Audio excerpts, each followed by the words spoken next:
ନନ୍ଦୀ ଘୋଷ ତୋର ଅଟକି ଗଲା, ବଡ଼ ଶଙ୍ଖ ଠାରେ। ନନ୍ଦୀ ଘୋଷ ତୋର ଅଟକି ଗଲା, ବଡ଼ ଶଙ୍ଖ ଠାରେ। କିଏ ସେ ଭକତ ଏତେ ଆପଣାର, କିଏ ସେ ଭକତ ଏତେ ଆପଣାର, ଡାକିଲା ଚନ୍ଦନପୁରେ, ଡାକିଲା ଚନ୍ଦନପୁରେ।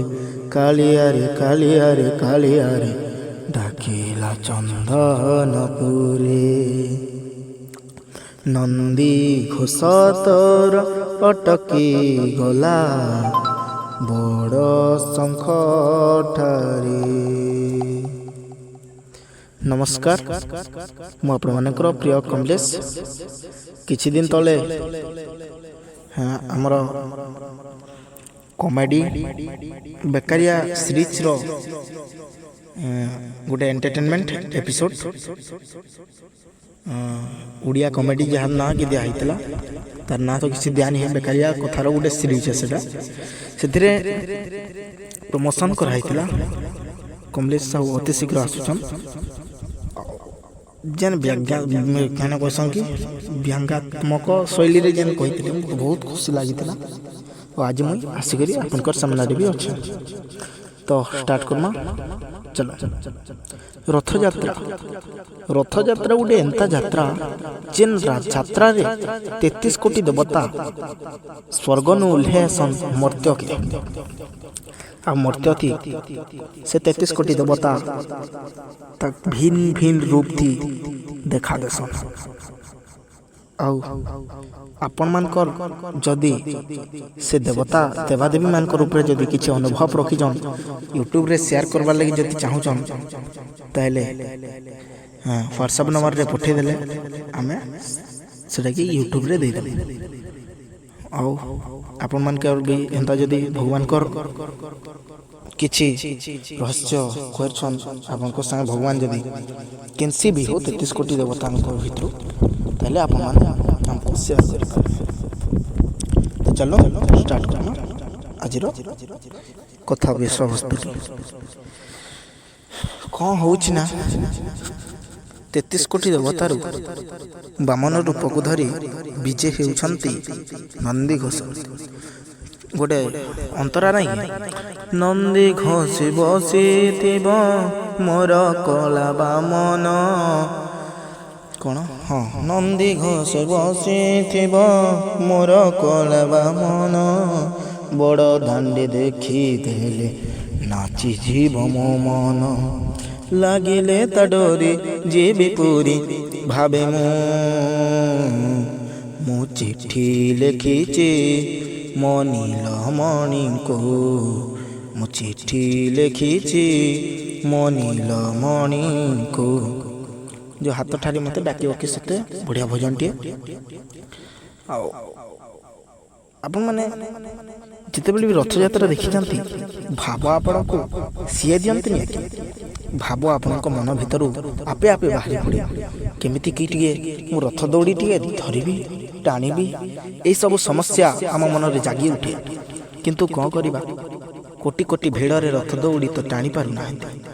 ଆପଣମାନେ ଯଦି ଛୋଟ ରଥଟିଏ ଗଢ଼ିଦେବେ, ବାଲିର ଦୌଡ଼ି ସତ୍ତ୍ୱେ ଟାଣି ନେବେ, ତାହେଲେ ଭାବନ୍ତୁ ତ ଆପଣ, ବାଲି ରଥ ତୋଳିଛି ମୁଁ ଶରଧା ବାଳିରେ, ଗୁଣ୍ଡିଚା ଆଗରୁ ଥରେ, ଗୁଣ୍ଡିଚା ଆଗରୁ ଥରେ, ବସିଯା ବସିଯା ମୋ ରଥରେ କାଳିଆରେ କାଳିଆରେ।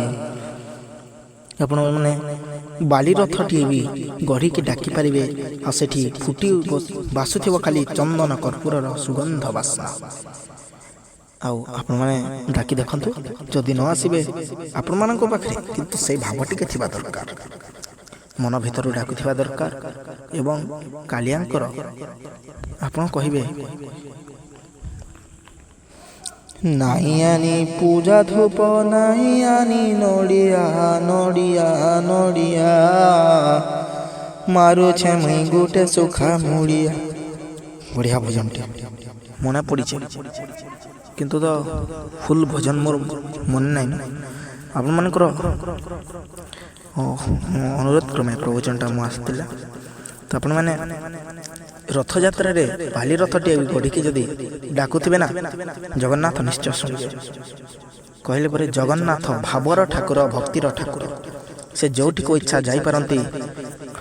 କ'ଣ ଗୀତଟି ନମିତା ଅଗ୍ରୱାଲ ଗାଇନାହାନ୍ତି? ବଢ଼ିଆ ଗୀତଟି। ଅନ୍ଧ ଡାକୁଛି କାଳିଆ କାଳିଆ, ଛୋଟା ଡାକେ ଜଗନ୍ନାଥ, ଦୁନିଆ ଗଢ଼ିଲ ଏଡ଼େ ସୁନ୍ଦର, ନ ରଖି ତ ଗୋଡ଼ ହାତ। ଜୟ ଜୟ ଜଗନ୍ନାଥ, ଜୟ ଜୟ ଜଗନ୍ନାଥ। ଆପଣମାନେ ବି ଡାକନ୍ତୁ। ଆଉ ସେ ବି ବହୁତ ନାଟ ଲଗେଇଲାଣି, ଏତେ ନାଟ ଯେ ମୁଁ ସହିପାରୁନି। ମୋ ସାଥିରେ କ'ଣ ସେ ସତରେ ଖେଳ ଖେଳୁଛି? ଆସନ୍ତୁ ପ୍ରବଚନର ଶେଷ ଗୀତ ଏବଂ ଏଣ୍ଟରଟେନମେଣ୍ଟ ଭରା ଏହି କଥା ବିଷୟକୁ ଶୁଣିବା। ସତରେ କି ଜଗନ୍ନାଥ ମୋ ପାଖକୁ ଆସିବ? କେତେ ହଟହଟା କଲାଣି ରେ। ସତରେ କାଳିଦାସ, ତାପରେ ଭାବୁଥାନ୍ତି ଶାଲବେଗ ପରେ ବନ୍ଧୁ ମହାନ୍ତି ପରେ ଅନେକ ଭକ୍ତ ଭାବୁଥାନ୍ତି କେତେ ହଟହଟା କରିବୁ ରେ।